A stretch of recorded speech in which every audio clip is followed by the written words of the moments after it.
continuar con la enseñanza del libro de los Hechos, capítulo 14.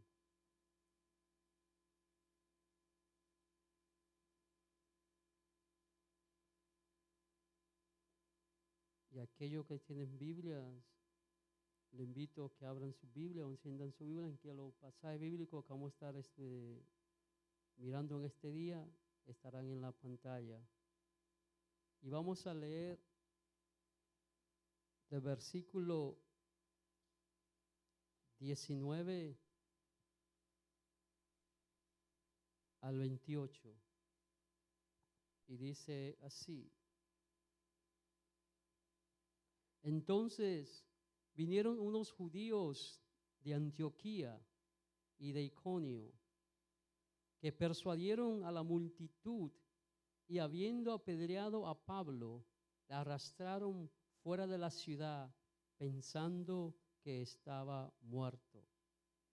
Pero rodeando los discípulos, se levantó y entró en la ciudad. Y al día siguiente salió con Bernabé para Derbe. Y después de anunciar el evangelio a aquella ciudad y de hacer muchos discípulos, vinieron a Listra y a Iconio y a Antioquía, confirmando los ánimos de los discípulos, exhortándoles a que permaneciesen en la fe, diciéndole: es necesario que a través de muchas tribulaciones entremos en el reino de Dios. Y constituyeron ancianos en cada iglesia, y habiendo orado con ayunos, los encomendaron al Señor en quien habían creído. Pasando luego por Pisidia, vinieron a Panfilia, y habiendo predicado la palabra en Perge, descendieron a Atalía. De allí navegaron a Antioquía, desde donde habían sido encomendados a la gracia de Dios para la obra que habían cumplido. Y habiendo llegado y reunido a la iglesia, refirieron cuán grandes cosas había hecho Dios con ellos, y cómo había abierto las puertas de la fe a los gentiles. Y se quedaron allí mucho tiempo con los discípulos. Padre, te damos gracias en esta tarde por la oportunidad y el privilegio que nos concede de una vez más exponer tu palabra. Oh Espíritu Santo, te rogamos que tú hagas la obra. Yo haré la mía de predicar y exponer tu palabra. Te pido que tu Espíritu Santo sea el que ministre los corazones a través de esta palabra. En el nombre de Jesús. Amén.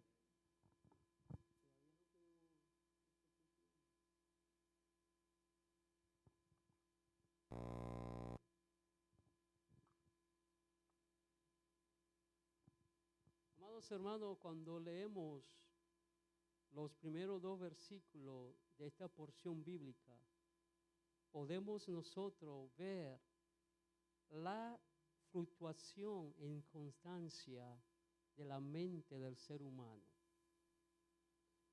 Vemos que cuando una persona no está sentado verdaderamente en la gracia, en la fe, en el Señor, sus pensamientos fluctúan y su mente está inconstante. Como vimos en los pasajes anteriores, la misma multitud que en su celo, ¿verdad? En su celo de su religiosidad, rindieron honores, quisieron rendir honores divinos a Pablo y a Bernabé, ¿verdad? Ahora lo vemos a ellos, esta misma gente que están apedreando a Pablo y a Bernabé. O sea, la misma persona que unos versículos atrás estuvieron a punto de tratarlo a ellos como personajes divinos, como dioses, aquí lo vemos ahora que están apedreando a Pablo. ¿No fue lo mismo que pasó con Jesús? Fue lo mismo que pasó con Jesús, que aquella multitud que lo aclamó y decía: Hosana, Hosana, bendito el que viene en el nombre del Señor. pusieron manto, rama y todas esas cosas para reconocer a Jesús. Pero esa misma multitud, una gran parte de esa multitud, era la misma multitud que luego decía: crucifícalo, danos a Barrabás y crucifica a Jesús. Cuando leemos en Marcos capítulo 11, los primeros versículos, vamos a ver lo que pasó con Jesús. Cuando se acercaba a Jerusalén, junto a Betfagé y a Betania, frente al monte de los olivos, Jesús envió 2 de sus discípulos y le dijo: id a la aldea que está frente de vosotros, y luego que entréis en ella, hallaréis un pollino atado, en el cual ningún hombre ha montado. Desatadlo y traedlo. Y si alguien os dijere: ¿por qué hacéis esto?, decid que el Señor lo necesita, y luego lo devolveré. Fueron y hallaron el pollino atado afuera a la puerta, en el recodo del camino, y lo desataron. Y uno de los que estaban allí le dijo: ¿qué hacéis desatando el pollino? Ellos entonces le dijeron como Jesús había mandado, y lo dejaron. Y trayendo el pollino a Jesús, y echaron sobre él sus mantos, y se sentó sobre él. También muchos tendían sus mantos por el camino, y otros cortaban ramas de los árboles y la tendían por el camino. Y los que iban adelante y de los que venían detrás daban voces diciendo: Hosana, bendito el que viene en el nombre del Señor, bendito el Rey de nuestro Padre David que viene, Hosana en las alturas. Pero cuando vemos en Mateo capítulo 27, de versículo 15 en adelante, escuche esto. Ahora bien, en el día de la fiesta, acostumbraba el gobernador a soltar al pueblo un preso, el que quisiesen. Y tenía entonces un preso famoso llamado Barrabás. Reunidos pues ellos, les dijo Pilato: ¿a quién queréis que os suelte, a Barrabás o a Jesús llamado el Cristo? Porque sabía que por envidia le habían entregado. Y estando él sentado en el tribunal, su mujer le mandó decir: no tengas nada que ver con este justo, porque hoy he padecido mucho en sueños por causa de él. Pero los principales sacerdotes y los ancianos persuadieron a la multitud que pidiese a Barrabás y que Jesús fuese muerto. Y respondiendo el gobernador les dijo: ¿a cuál de los dos queréis que os suelte? Y ellos dijeron: a Barrabás. Pilato les dijo: ¿qué pues haré de Jesús llamado el Cristo? Todos les dijeron: sea crucificado. Y el gobernador les dijo: pues, ¿qué mal ha hecho? Pero ellos gritaban aún más diciendo: sea crucificado. De la misma manera que vemos en estos 2 pasajes que pasó con Jesús, de lo mismo que pasó con Pablo en los versículos que hemos leído. Amados hermanos, así ha sido y así será la iglesia del Señor. A través de los tiempos, la iglesia del Señor ha sido perseguida, ha recibido oposición, y eso no va a cambiar. Siempre a través de las edades, la iglesia, sus mensajeros y su mensaje siempre han sido perseguidos y siempre recibiremos oposición. Siempre. Si a Jesús, siendo el Rey de Reyes y Señor de Señores, los religiosos de su tiempo se opusieron, me dice que es curioso, ¿no? Que a Jesús son los mismos religiosos que persuaden al pueblo para que pidan que crucifiquen a Jesús. Y vemos estos versículos que subieron de Antioquía también, ¿quiénes? Religiosos. ¿Para qué? Para persuadir a la multitud para que apedrearan a Pablo. y lo sacaran de la ciudad. Amado, es lo mismo. No ha cambiado. ¿Cuántas veces usted y yo recibimos oposición por predicar el evangelio? ¿Cuántas veces usted y yo recibimos oposición por querer hablar de Cristo? ¿Cuántas veces usted como iglesia del Señor ha sido burlado, vituperado por predicar el evangelio de Cristo? No ha cambiado, ni va a cambiar. Y a medida que se acerque la segunda venida de Cristo, aún será mayor la persecución contra la iglesia. No hay cambio, no hay variación. No va a haber cambio, no va a haber variación. Y quién sabe si cuando a Jesús lo están crucificando, Pablo era parte de esa multitud que decía crucifícalo, porque él era también parte de la cúpula y eran contemporáneos. Podía haber estado ahí, pero ahora es él que recibe la oposición de la multitud que hace unos segundos, unos días, unas horas atrás, lo estaba adorando. Dice que lo dejaron como muerto, pensando que estaba muerto, lo sacaron afuera. Esta palabra, esta expresión ha sido tema de discusión a través de las edades en el círculo cristiano.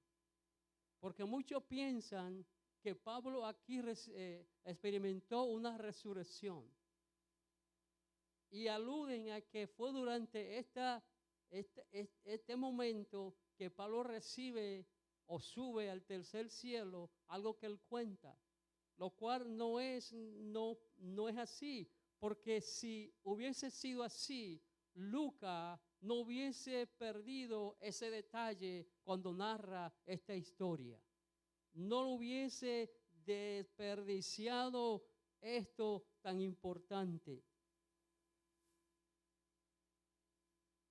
Esta experiencia de Pablo en este momento que estamos leyendo y esa experiencia que él cuenta en 2 de Corintios capítulo 12 no concuerdan con el tiempo. Nosotros anteriormente hemos estudiado que Pablo recibe, o sea que Pablo tiene esa experiencia en su tiempo que estuvo alejado en preparatoria allá en su ciudad natal. O sea, no coinciden. Más sin embargo, este evento sí sabemos que sucedió. Cuando dice pensaba que estaba muerto, es un hipérbole, es como fue la manera tan cruel que lo golpearon, que lo dejaron como muerto. Cuando te dice, mira, golpearon a ese muchacho y lo dejaron casi muerto. Lo dejaron como muerto. No es que estaba muerto, es que estaba tan maltratado que pareciera que estaba muerto. Y eso es lo que quiere decir esta palabra aquí, lo dejaron como muerto. Pero sí sabemos que lo que Lucas está hablando aquí sucedió, porque Pablo habla de este hecho en su segunda carta a los Corintios, capítulo 11, versículo 25, cuando él está relatando su currículum. Todos tenemos un resumen, ¿verdad? Y ponemos muy bonitas las cosas en el resumen. Pero mire, esto es parte del resumen del currículo de vida del apóstol Pablo. Dice, 3 veces he sido azotado con varas, una vez apedreado. Se está refiriendo a esto que hemos leído en Hechos capítulo 14. 3 veces he padecido naufragio. Una noche y un día he estado como náufrago en alta mar. Y también él lo habla cuando le escribe a Timoteo en su segunda carta. Dice 2 Timoteo capítulo 3, versículos 10 y 11. Pero tú has seguido mi doctrina, conducta, propósito, fe, longanimidad, amor, paciencia, persecuciones, padecimientos, como los que me sobrevinieron en Antioquía, en Iconio, en Listra, persecuciones que he sufrido y de todas me ha librado el Señor.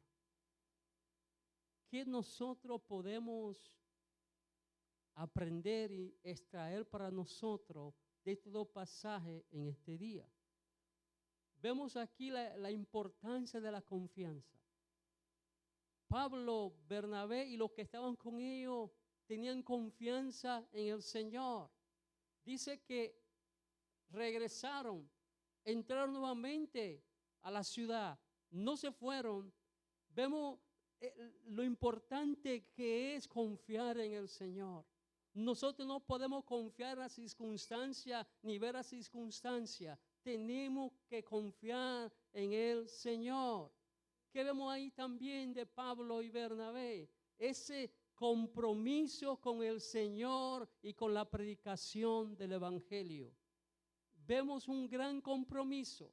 Hubiese sido lo más fácil que ellos retrocedieran, pero no. Ellos continuaron porque había un compromiso. Y cuando usted está comprometido con el Señor, cuando usted y yo estamos comprometidos con la obra, cuando usted y yo estamos comprometidos con la iglesia, amados hermanos, nada nos va a detener, nada nos va a desviar para cumplir el propósito con el cual hemos sido llamados para ser parte de la iglesia de Cristo. Compromiso. ¿Qué otra cosa vemos aquí? La pasión por las almas perdidas. Pablo entendía, como dice muchas veces en su carta a los Corintios, me contrice, hay algo que me fuerza porque debo predicar a Jesucristo. Porque que si usted y yo no predicamos a Jesucristo, si usted y yo no hablamos de Jesucristo, las almas no pueden escuchar las buenas nuevas y los que han de ser salvos no van a recibir el mensaje. Usted y yo debemos de tener compromiso, tener pasión, pedirle a Dios que ponga en nosotros pasión por el perdido, porque esa pasión por el perdido es la que nos va a llevar al compromiso de predicar el Evangelio y confiar lo que el Señor dijo. He aquí, yo estaré con vosotros todos los días de vuestra vida hasta el fin de todas las cosas. Y cuando usted y yo confiamos en el Señor, vamos a seguir adelante. ¿Qué otra cosa vemos aquí? La valentía y la determinación de Pablo. La valentía. Porque acaban de apedrearlo. Casi lo matan. Pero regresa, entra nuevamente a la ciudad. Eso es tener valentía. Eso es tener valor. Eso es tener confianza. Vemos que siempre nuevamente lo va a decir y a través de los minutos que esté aquí lo va a repetir. La iglesia va siempre a ver persecución, oposición al mensaje. Siempre, siempre, pero amados hermanos, el apóstol Pablo y Bernabé y los que andaban con ellos no permitieron que lo que le había pasado sea una excusa para ellos desmayar en el propósito que tenían. ¿Qué nos enseña esto? Nosotros, amados hermanos, no podemos permitir que las cosas que están sucediendo sean obstáculos para nosotros seguir hablando de Cristo. No podemos permitir que las cosas que están sucediendo sean obstáculos para que nosotros desmayemos y digamos, no, ya no, nadie escucha, nadie oye. Amados hermanos, debemos de ser perseverantes, persistentes y pacientes. Porque el Señor está en control. Lo más fácil hubiera sido que ellos regresaran, amado. Pero aquí vemos la soberanía de Dios. La soberanía de Dios. Porque Dios es soberano y nada va a suceder, amado, sin que Dios lo permita. Entonces, ellos regresaron no solamente por la confianza que tenían, pero vemos aquí la protección de Dios hacia con ellos, soberanía de Dios. Lo que no pasó con Pedro en cierto momento, lo que no pasó con Esteban, porque a veces decimos, ¿por qué Dios permitió que mataran a Esteban y a Pedro no? Porque Dios es soberano y Él hace como Él quiera. Y Él tiene un propósito que usted y yo no conocemos con cada una de las personas. Y Él tiene un propósito diferente con Pedro que el que tenía con Esteban, que el que tenía con Pablo y el que tiene con usted. Cada uno de nosotros tiene un propósito diferente y Dios es que sabe cuándo es el tiempo. Entonces ellos confiaron y vemos aquí la protección de Dios. Cuando ellos entraron a las otras ciudades, amados hermanos, ¿qué dicen los versículos? Que permanecieron allí. No fue que ellos fueron y hablaron del evangelio, la gente hizo profesión de fe y ya. No, ellos se quedaron allí. Dice que hicieron muchos. ¿Qué hicieron? Hicieron con muchos conversos. ¿Qué fue lo que hicieron? Nótese que dice bien claro, discípulos, no converso. No dice hicieron muchos conversos. Y eso es lo que vemos a través de todo el libro de los Hechos, el compromiso de los discípulos del Señor, el compromiso de los apóstoles con la gran comisión. Con la gran comisión que ir y hacer discípulo. No es hacer converso, no es simplemente, amados hermanos, conformarnos con que una persona haga una simple oración y diga: Jesucristo, te recibo como Salvador. No es eso.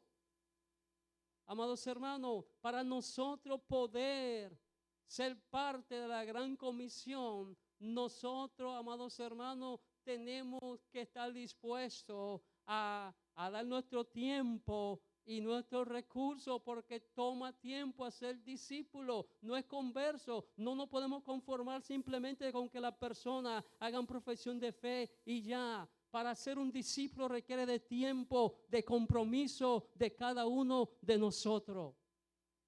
No es simplemente que usted vaya y le diga a su vecina, di esta oración y va a ser salvo. No, usted tiene la responsabilidad de convertir esa persona, o sea, de convertirse en la persona que va a dedicar tiempo para que aquel conozca más de Cristo. Porque Jesús dijo, y a ser discípulo, y que bautizándolo, o sea, ¿y qué dice? Y enseñándole que guarden estas cosas que os he enseñado. No es simplemente que nos alegremos y nos contentemos cuando una persona levanta su mano. No, es importante hacer discípulo. Es más importante hacer discípulo que hacer converso. No, tengo una campaña y 10,000 personas hicieron profesión de fe. De esos 10,000, ¿cuántos se convirtieron en discípulos? Ahí es que está el asunto, amados hermanos. Y eso requiere tiempo. Por eso dice que ellos permanecieron allí, enseñándole a los hermanos, enseñándole lo que Jesús le había mandado que enseñasen. Cuando ellos predican, ¿verdad?, hacen discípulos en ese lugar, nos dicen, bueno, ya la misión nuestra está completa. Regresémonos.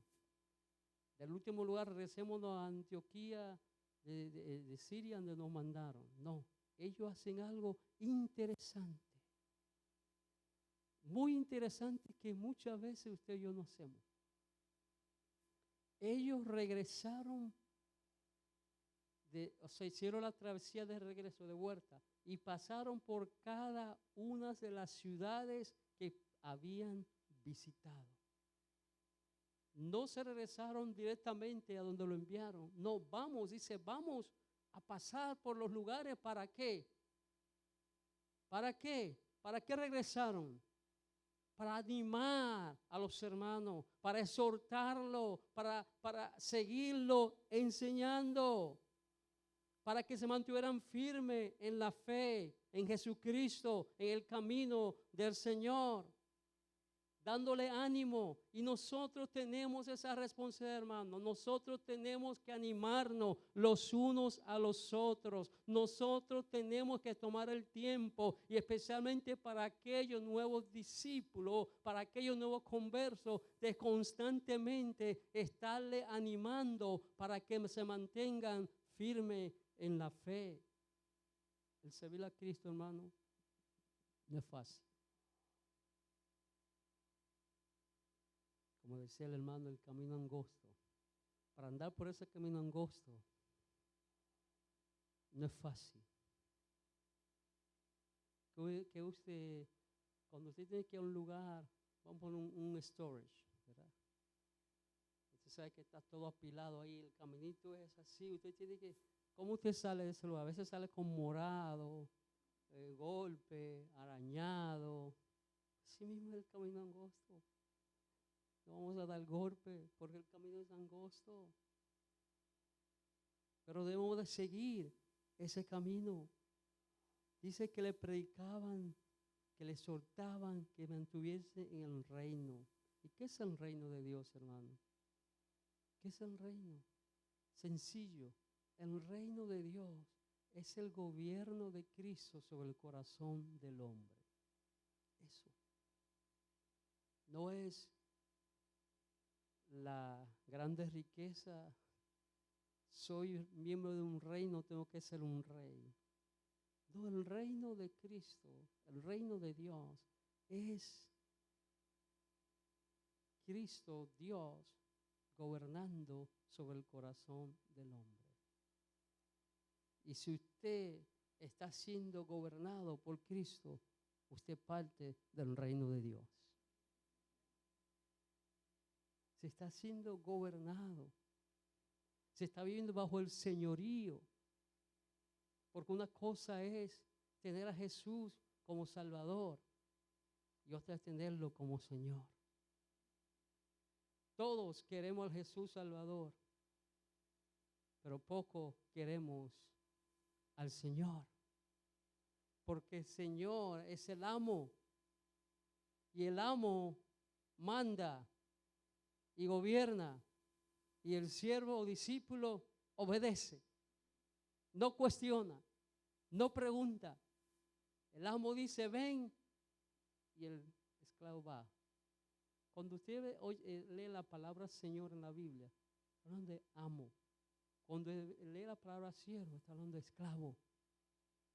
Entonces nosotros, como discípulos de Cristo, estamos llamados a vivir bajo el señorío del Señor. Que ese fue el tema principal de Jesús cuando estuvo en su ministerio terrenal. Jesús, eso es lo que predicaba, el reino de Dios, el gobierno de Dios sobre el corazón del hombre. Eso fue todo lo que Jesús predicó. Vamos al versículo 22 del capítulo 14 de los Hechos. Dice, confirmando los ánimos de los discípulos, exhortándoles a que permanecieran en la fe, diciéndole, es necesario que a través de muchas tribulaciones entremos en el reino de Dios. Escuche eso, es necesario. Muchas, no dice unas, muchas tribulaciones. Es necesario que a través de muchas tribulaciones entremos en el reino de Dios. Algo muy importante que vemos en este versículo 22. Y es que los apóstoles no le daban a la gente falsas expectativas de lo que es vivir bajo el señorío de Cristo. No vendían falsas promesas, ni le metían a la gente falsas expectativas sobre lo que es servir a Cristo. Mire lo que dice, que por muchas tribulaciones. Hoy eso no se escucha. Hoy creemos que el reino de Dios es cosas, o sea, predicamos y enseñamos de cosas materiales. De cosas materiales, pero nunca le dieron falsas expectativas a aquellos que se convertían en discípulos de Cristo, sino que le hablaban del costo del costo de lo que cuesta seguir a Jesús. Cuesta seguir a Jesús, cuesta serle fiel al Señor, cuesta hacer la voluntad de Dios, cuesta servir, amados hermanos. Cuesta hacer algo para Dios, porque a veces usted tiene que sacrificar su descanso, sacrificar su familia, sacrificar su todo, pero vale la pena porque al final la recompensa es grande en los cielos. Vale la pena. Vale la pena, hay un costo. Ese costo muchas veces puede ser enfermedad, prueba, tribulación, puede ser aún, amados hermanos, su propia vida. Hay un costo. No le hablaban, no, ven a Jesús y tu familia va a ser excelente. Ven a Jesús y tu casa se va a resolver todo. Ven a Jesús y la nevera se te va a llenar y dinero va a aparecer en tu cuenta bancaria. No, cuesta, porque el reino de Dios no consiste en comida ni bebida. El servir a Cristo, amados hermanos, es un asunto espiritual. El servir a Cristo es un asunto de saber y entender que no importa lo que pase en este mundo, nuestra alma está escondida en Dios. Y no importa lo que pase, nosotros estamos seguros en Cristo. Estamos seguros. Tengamos cuidado. ¿Qué le estamos diciendo a la gente que va a suceder cuando se conviertan a Cristo? Porque entonces vamos a crear frustraciones en la gente. Vamos a crear desilusiones en la gente. Vamos a crear, amados hermanos, que las personas empiecen aún a renegar de Dios. Porque no tienen lo que usted y yo le dijimos que van a tener si vienen a Cristo. No, lo único que yo te garantizo es la salvación que Cristo te da. Porque, amados hermanos, muchas veces nosotros en nuestra ansia de querer que una persona en una profesión de fe le decimos tantas cosas que no son relevantes. Ni es lo que dice el Evangelio. Jesús dijo, considera el costo. Hay un costo para seguir a Cristo. Y es negarse a sí mismo, morir al yo y con tu cruz cada día servir al Señor. Debemos siempre animar a los demás hermanos. Animarlo, amados hermanos, a que se mantengan en la fe, a que no desmayen. Problemas vamos a tener. En el mundo tendréis aflicción. Juan 16:33.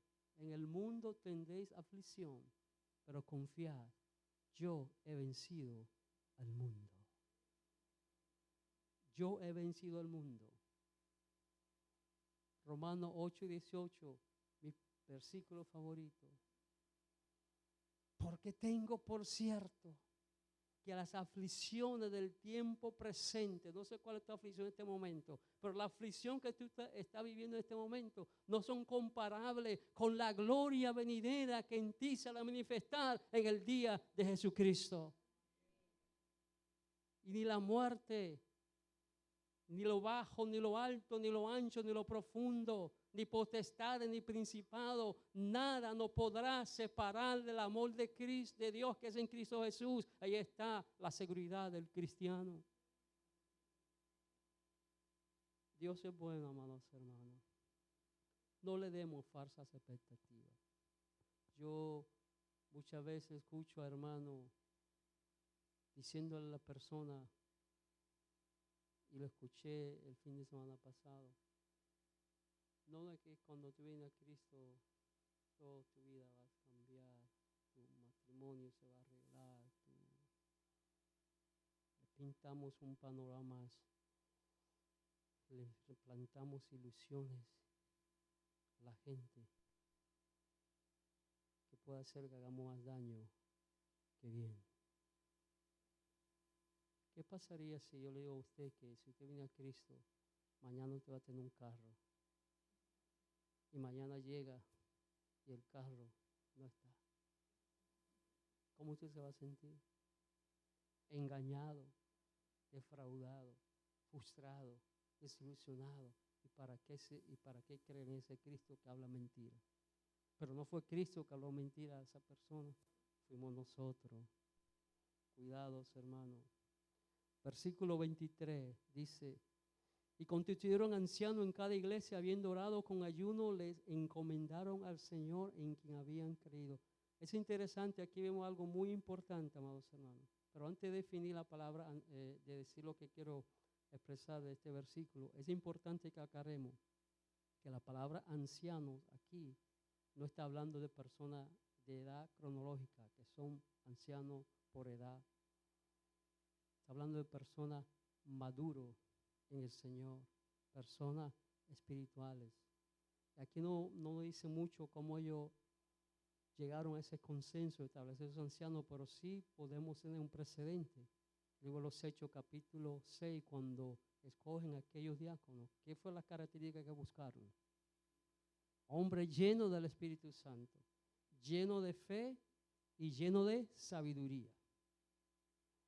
Ese fue el modelo, y ese es el modelo de liderazgo de la iglesia. Ese es el modelo de liderazgo de la iglesia. Vamos a leer el versículo 24 y 28, porque aquí es que me voy a detener lo más fuerte. Y estamos terminando, no se preocupe, que yo tengo noción del tiempo. Dice, y pasando luego por Pisidia, vinieron a Panfilia. Y habiendo predicado la palabra en Perge, descendieron a Talía. De allí regresaron a Antioquía, desde donde habían sido encomendados a la gracia de Dios para la obra que habían cumplido. Qué bonito es, hermano, cuando usted regresa de hacer una labor, ¿verdad? No importando las dificultades que haya enfrentado, las pruebas, los problemas, pero usted más el gozo de haber visto lo que Dios ha hecho en usted y a través de usted es mayor que el sufrimiento que usted haya podido tener. Y ellos vinieron contentos, vinieron gozosos, vinieron a contarle a los hermanos de Antioquía todas las cosas que Dios había hecho y cómo le había abierto la puerta de la salvación, de la fe, del evangelio a los gentiles. La palabra que ellos predicaban no era su palabra, hermano. Era una palabra que hemos estado mencionando mucho a través de este estudio de los hechos, el querigma.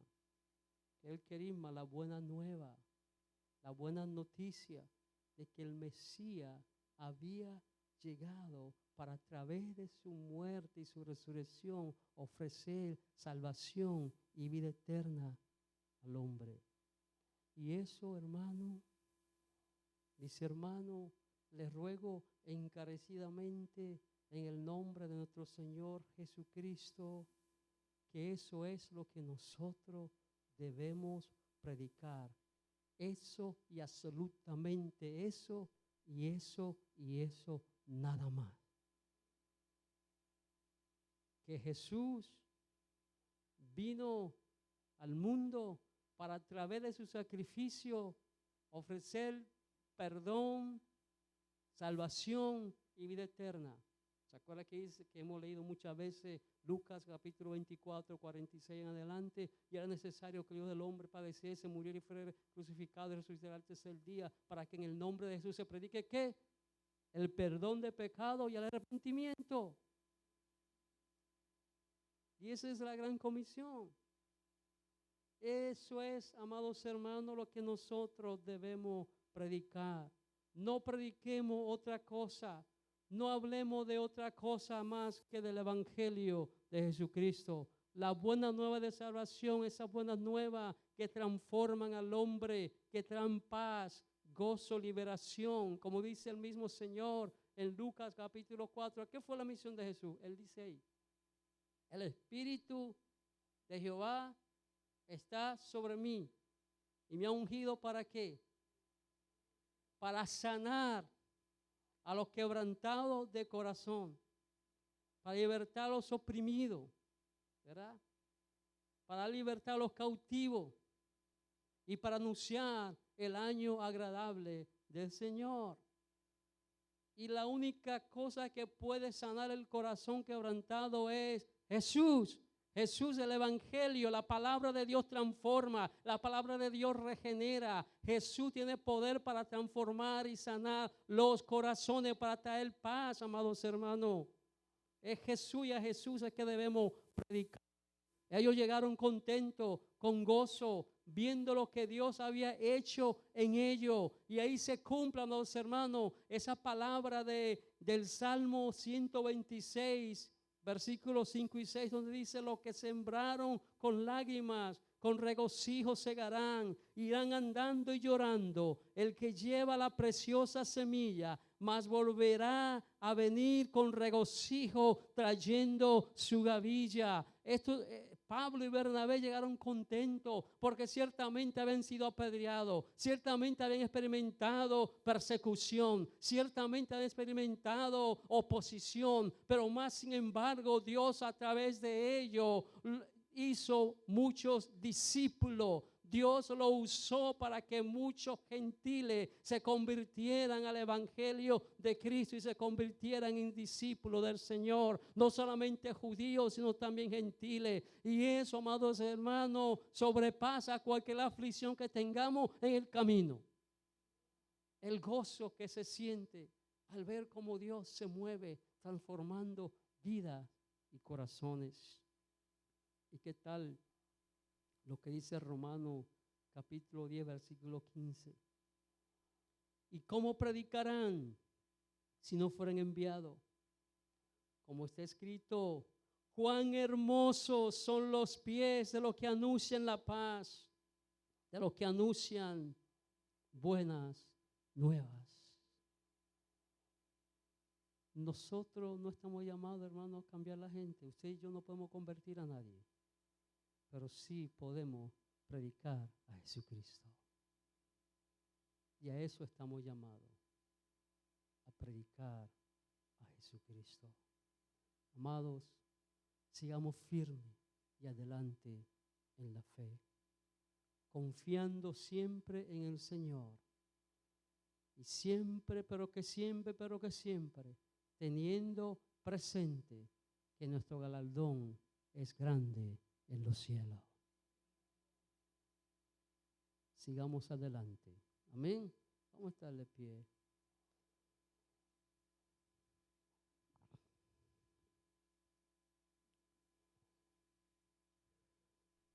Cuando nosotros enseñamos o predicamos la palabra del Señor, el objetivo, amados hermanos, es que nosotros apliquemos a nuestro diario vivir, a nuestra vida, lo que hemos escuchado. Sigamos siendo perseverantes, sigamos confiando en el Señor. No desmayes a pesar de la oposición, no desmayes a pesar de las cosas que están pasando. Sigamos confiando en Cristo. Aprendamos de estos hombres que a pesar de recibir los golpes, muchos de ellos, todos murieron horrendamente, nunca desmayaron porque estaban convencidos de que lo que habían creído es real. Y esa convicción en Cristo los llevó aún a dar hasta su propia vida. ¿Qué usted y yo estamos dispuestos a dar por Cristo? Esa es la pregunta que usted va a reflexionar en esta semana. ¿Qué estamos dispuestos a dejar por Cristo? Padre, te doy gracias. Gracias por tu amor. Gracias por tu misericordia. Gracias por tu fidelidad. Gracias porque aun cuando nosotros estamos muertos en nuestros delitos y pecados, tú nos salvaste, extendiste tu mano de amor. Aun cuando éramos enemigos de Dios, nos hiciste amigos de Dios por medio de Jesucristo. Gracias por la esperanza que tenemos. Gracias porque sabemos que a pesar de todas las cosas que podamos experimentar en este mundo, hay algo que nos espera que va más allá de lo que nosotros podamos pensar. Ayúdanos a no desmayar. Enséñanos a tener determinación, así como la tuvieron estos hombres, la determinación que ellos tenían por la que lo llevó a estar dispuesto a ser perseguido y vituperado. Que nosotros, Señor amado, podamos desarrollar cada día nuestro compromiso por ti y el Evangelio. Bendice a mis hermanos. Que esta semana, Dios del cielo, sea una semana en la cual podamos meditar las vidas de estos hombres de los cuales hemos estado estudiando.